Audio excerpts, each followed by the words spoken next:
اللہ کے نبی 6 سال کے تھے، حضور کی ماں بیمار ہے، حضور کی ماں کی خادمہ ام ایمن ہے، 3 چوتھا کوئی نہیں تھا۔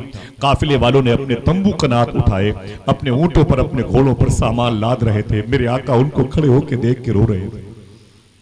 اگر اسپتال میں کوئی پیشنٹ ہو، پورا گھر جا کے تمہیں چھوڑ کے چلا آئے اور تمہاری عمر 5-6 سال کی ہو، بولے اے سنبھال اپنی ماں کو، اپنے باپ کو سنبھال، اسپتال میں تمہارے دل پر کیسے گزرے گی؟ آپ تو اپنے خاندان والوں سے کہو گے پیر پکڑ کے مت جاؤ مجھے چھوڑ کے، میری ماں بیمار ہے، تھوڑا سا میرا ساتھ دے دو، غم کو شیئر کر لو، اللہ تمہیں بھی غموں سے محفوظ رکھے گا۔ ایسے کہیں گے نہیں کہیں گے؟ میرے آقا کہتے تو کس سے کہتے؟ اللہ کے نبی جاتے ہوئے اس قافلے کو دیکھ کے رونے لگے۔ ام ایمن نے حضور کو تسلی دی، بولے بیٹے رو مت، اپنی ماں کے پاس، حضور اپنی ماں کے پاس آئے نا تو اللہ کے نبی کی ماں کی تکلیف زیادہ تھی، حضور نے اپنی ماں کے سر کو لے کر کے اپنے ران پر، جس کو آپ اپنی زبان میں جانگ کہتے ہیں، سمجھ گئے؟ اسی جانگ میں حضور صلی اللہ علیہ وسلم نے اپنی ماں کے مبارک سر کو رکھ لیا اور اپنی ماں کے چہرے کو دیکھتے رہے۔ رخ سے نقاب اٹھاؤ، بڑی دیر ہو گئی، ماحول کو تلاوت قرآن کیے ہوئے حضور اپنی ماں کے چہرے کی زیارت کر رہے تھے۔ سبحان اللہ، محبت سے کہہ دو سبحان اللہ۔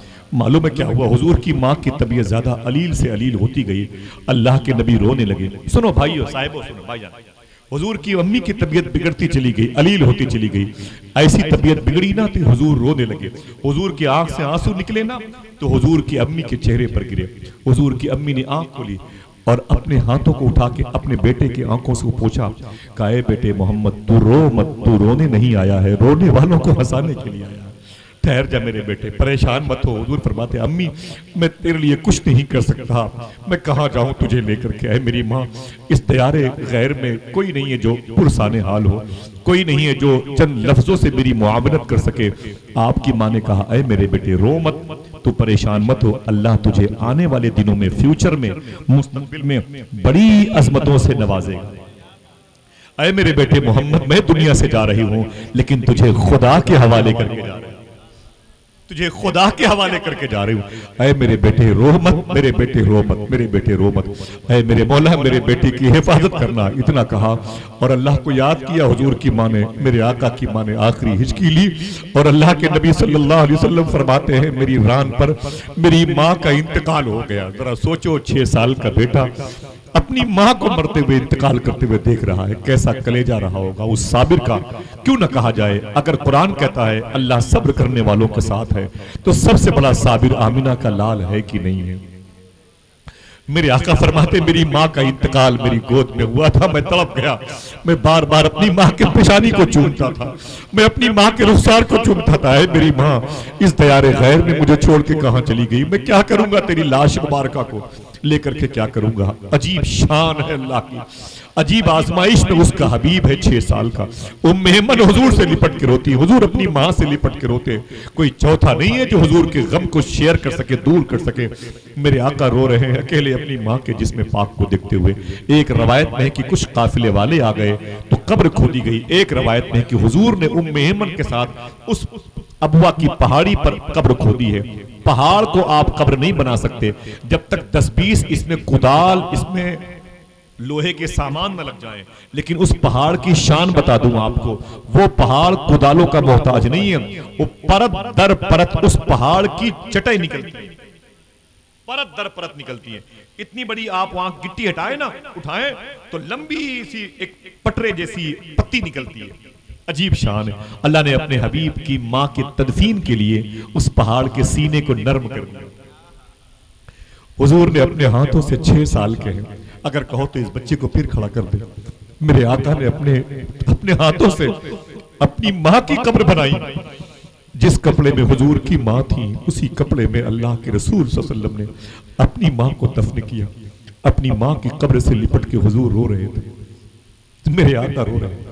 ام ایمن کہتی میں نے تسلی دی، قافلہ بولا ہم مدینے جا رہے ہیں، آپ کو چلنا ہو تو چلے۔ ام ایمن نے کہا چلنا چاہتے ہیں، لیتے چلے ہم لوگوں کو، ورنہ ہم ماں بیٹے کہاں جائیں گے؟ وہ بولی ماں تھی حضور کی ماں کی، وہ خادمہ تھی، ام ایمن نام تھا۔ حضور سے کہنے لگے اے بیٹے محمد چلو مدینے چلو، اب تمہاری ماں کا انتقال ہو گیا، اب تو وہ دفن ہو چکی ہیں۔ میرے آقا صلی اللہ تعالی علیہ وسلم کو لیا اور ام ایمن کہتی ہیں جیسے میں پہاڑ سے نیچے اتر کے آئی نا، پہاڑ سے نیچے اتر کے آئی نا، اس واقعے کو غلام نور مجسمی بہت پیارے انداز میں حضور سید شباہت میں نے بیان کیا. میں اس واقعے کی طرف جا رہا تھا تو مجھے یہ بات یاد آ گئی. میں نے سوچا کر دوں اور پھر مجھے اجازت مل جائے, آپ کو تکلیف نہ ہو, لیکن واقعہ وہی ہے تو وہی بتانا ضروری ہے. میرے آقا صلی اللہ علیہ وسلم اپنی ماں کی ام ایمن کی انگلی پکڑے ہیں اور مڑ مڑ کر کے اپنی ماں کی قبر کو دیکھتے ہوئے آ رہے ہیں. مڑ مڑ کر کے اپنی ماں کی قبر کو دیکھتے ہوئے. جب حضور کے شہر سے آنے والا جب واپس آتا ہے تو کہتا ہے یہ تاج محل تھوڑی ہے کہ ایک مرتبہ دیکھ لیا, یہ دربار شہر مصطفیٰ ہے. یہ رخصتی جب ہوئی مدینے سے میں نے مڑ مڑ کے راستہ دیکھا. جب مدینے سے آنے والا بار بار مڑ کے مدینے کے در و دیوار کو دیکھتا ہے, حضور اپنی ماں کی قبر کو کیوں نہ دیکھے. میرے آقا مڑ مڑ کر کے اپنی ماں کی قبر کو دیکھتے رہے اور الوداعی سلام کہتے رہے. جب اس پہاڑی سے نیچے امی ام ایمن کے ساتھ حضور تشریف لائے, ام ایمن کہتی ہے میں نے جھولے سے کچھ سامان کو ترتیب میں سجانا چاہا. حضور وہیں پہ کھڑے تھے, قافلہ آگے جا رہا تھا. اچانک میں جب سامان کو ترتیب سے رکھ رہی تھی, اچانک میں نے کیا دیکھا کہ محمد صلی اللہ علیہ وسلم غائب ہو گئے, کہیں چلے گئے نہیں تھے. میں نے آواز دی حضور کا نام لے کر, کہاں ہے, حضور ملے نہیں. ام ایمن کہتی میں نے جھولا وہی رکھ دیا, پھر اس پہاڑ پہ چڑھ کے گئی, دیکھو میرا لاڈلا اوپر تو اپنی ماں کے پاس نہیں ہے. ام ایمن کہتی ہے خدا کی قسم جب میں اس پہاڑی پہ چڑھ کے آئی تو حضور کو دیکھا, 6 سال کے حضور تھے اپنی ماں کی قبر سے لپٹے ہوئے, ہائے میری ماں, ہائے میری ماں, ہائے میری ماں کے نعرے لگا رہے. حضور بھی رو رہے تھے, قبر آمینہ بھی تڑپ رہی تھی, وہاں کے ذرے بھی رو رہے تھے. ام ایمن نے حضور کو تسلیاں دی اور لے کر کے ان کو مکے آ گئی. آپ کو پتا ہے جب مکے واپس آ رہے تھے حضور نا, تو مکے میں پھر وہی عقیل جناب امیر حمزہ, جناب ابی طالب, جناب عبد المطلب حضور کی ماں کا ام ایمن کا انتظار کر رہے تھے.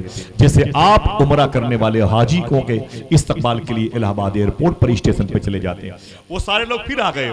جب آئے نا نئے قافلے والوں کو دیکھا, نئے قافلے والے, آپ لوگ اس قافلے میں کیوں نہیں آئے, یہ لوگ اور میرے گھر کے لوگ کدھر چلے گئے, یہ پریشانی پیدا ہوئی. معلوم ہے روایتوں میں لکھا ہے کہ اللہ کے نبی صلی اللہ علیہ وسلم ام ایمن کے دوپٹے کے آڑ میں کھڑے تھے, رو رہے تھے. حضور کے چچا, حضور کے بابا سب وہیں پہ قریب, کہاں ہے میری بہو, کہاں ہے میری چاند جیسی بیٹی بہو, کہاں ہے آمینہ. امی آمینہ تو ہوتی تو نظر آتی نا. حضور اپنی ماں کا نام سن کے رونے لگے, اپنی بڑی ماں کہیں آپ. ام ایمن کے دوپٹے سے حضور نے اپنا چہرہ چھپا لیا, رونے لگے. جناب عبداللہ قریب آئے, کہا میرے بیٹے محمد روتے کیوں ہو, تیری ماں میری بیٹی آمینہ کہا. حضور اپنے دادا کو پا کے لپٹ گئے, جناب ابی طالب سے لپٹ گئے.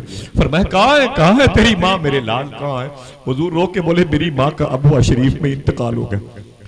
پھر وہی غم, وہی درد, وہی کرب, وہی مصیبتیں, وہی پریشانیاں حضور کے گھر والوں پر.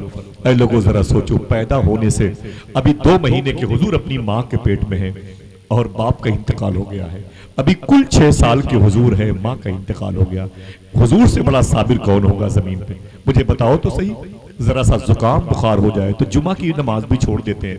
ذرا سی بیٹی بڑی کیا ہو جائے تو ہم رشوت اور دلالی کے پیسوں کا استعمال کرتے ہیں, بیاج اور غلط پیسوں کے استعمال میں لگ جاتے ہیں. تم عاشق رسول ہو, تم اللہ کی ذات پہ بھروسہ کیوں نہیں کرتے ہو. غم تو آتے ہی رہتے ہیں, یہ تو ایمان کا حصہ ہے, یہ تو سنت حسین ہے. عاشق حسین غموں سے گھبرا کیوں جاتا ہے, اللہ کی ذات پر بھروسہ کیوں اٹھ جاتا ہے اس وقت جب آپ پر تھوڑی ذمہ داری آتی ہے اور آپ راستے سے ہٹ جاتے ہیں, ہم راستے سے ہٹ جاتے ہیں. اللہ اکبر. معلوم ہے میرے آقا صلی اللہ علیہ وسلم کو سینے سے لگا لیا, کہا انتقال کیسے ہو. فرماتے ہیں میری ماں راستے بیمار پڑ گئی, علیل طبیعت ہوئی اور انتقال کر گئی. حضور کو سب نے سینے سے لگایا. میرے آقا صلی اللہ تعالی علیہ وسلم ایسی بغیر ماں کے, بغیر باپ کی, جناب ابی طالب کی گود میں پرورش پاتے رہے. 25 سال کے ہوئے حضور, تو حضور کی شادی امی خدیجہ کے ساتھ ہوئی. ذرا پیار سے کہہ دو سبحان اللہ. ایک بات کہوں گا تو آپ بولو گے واہ واہ واہ واہ. لوگ کہتے ہیں حضور نے بڑی غریبی میں لائف گزاری ہے, لیکن حضور کے گھر میں تو بڑے پیسے تھے. یہ بات ہے, لیکن بعد میں تو سنیے گا نا, امی خدیجہ حضور کی پہلی بیوی ہیں. کون ہے؟ اخبارات میں یوٹیوب پہ دیتے نا کہ حضور نے اتنی شادیاں کی, یہ کیا وہ کیا, معاذاللہ عورتوں کو رکھا وہ, معاذاللہ. کبھی ہسٹری پڑھو گے تو سمجھ میں آپ کو آ جائے گا, جواب دینے میں آسانی ہوگی. حضور کی عمر 25 آوازیں آنے والی ہیں. ذرا ہاتھوں کو اٹھا کے بول دیں لبیک یا رسول اللہ. باتیں ختم ہو رہی ہیں لیکن میں کہتا ہوں آپ ٹوٹ گئے ہیں. آپ کو ٹوٹنا نہیں چاہیے. آپ نربس ہو گئے ہیں. آپ کو نربس نہیں ہونا چاہیے. میں نے اس لیے حضور کے غم کی داستان سنائی ہے آپ کو حوصلہ مل جائے, انہی حوصلوں میں آپ کو رہنے کا طریقہ معلوم ہو جائے. ہاتھ پر ہاتھ دھرے شومیے قسمت کیسا, ضرب مردہ سے اگل دیتا ہے پتھر پانی. آپ ٹھہر جاؤ, انتظار کرو وقت کا. نہ یہ رہیں گے نہ ان کی نسلیں باقی رہیں گی. اگر باقی رہے گا تو حسین کے نانا کا دین باقی رہے گا. بولو ہاتھوں کو اٹھا کے اسلام زندہ باد. بولو بولو اسلام زندہ باد. میرے آقا جب 25 سال کے ہوئے پہلی شادی امی خدیجہ سے ہوئی. امی خدیجہ سے حضور کی 6 بیٹے ہوئے, 4 بیٹیاں 2 بیٹے ہوئے. اگر ایک ایسا عظیم الشان خوشبودار درخت ہے جو کسی کو نظر نہیں آئے گا لیکن اعلان کرتا رہے گا کہ جہاں رہے گا وہیں روشنی لٹائے گا, کسی چراغ کا اپنا مکان نہیں. سمجھ رہے ہیں آپ؟ ذرا پھر سے بولو اسلام. اٹھا کے ہاتھوں کو اسلام. اللہ کس کے ساتھ ہے؟ صبر کرنے والوں کے ساتھ. آپ کے نبی سے بڑا صابر کون ہے؟ باتیں ختم ہو رہی. آپ کے نبی سے بڑا صابر کون ہے؟ معلوم ہے حضور نے جس عورت سے شادی کی تھی ان کا نام تھا خدیجہ. خدیجہ اونچی بولو, کیا نام تھا؟ حضور کی پہلی بیوی کا نام اگر کل کسی نے پوچھا جو بتائے گا امی خدیجہ نام تھا, جو حضور کی بیوی کا نام بتائے گا آج اس کو میں چائے پلاؤں گا. اگر کل کسی نے کہا آج میں اس کو 1 درجن کیلے دوں گا, سیب دوں گا, آج میں اسے رسگلہ کھلاؤں گا, منہ پیٹ بھر کھلاؤں گا, تو آپ کیا بتائیں گے؟ کیا نام تھا حضور کی پہلی بیوی کا؟ خدیجہ نام تھا. بولو سب سے زیادہ پیسے والی عورت کا نام ہے خدیجہ. پورے مکے میں سب سے زیادہ پیسہ اگر کسی کے پاس تھا تو وہ دولت تھی امی خدیجہ کی.